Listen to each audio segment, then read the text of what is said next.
เป็นแม่ไม้ป่าลูกน้อยเป็นกำพร้าสงสารเวทนา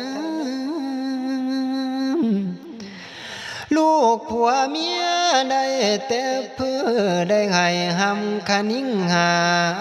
นิจจาวัตสังขารา กะเราเป็นแนวนี้พระมุนี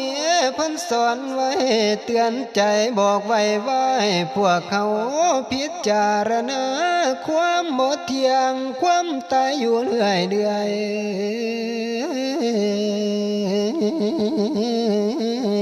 สิพอใดนั่นแบ่ง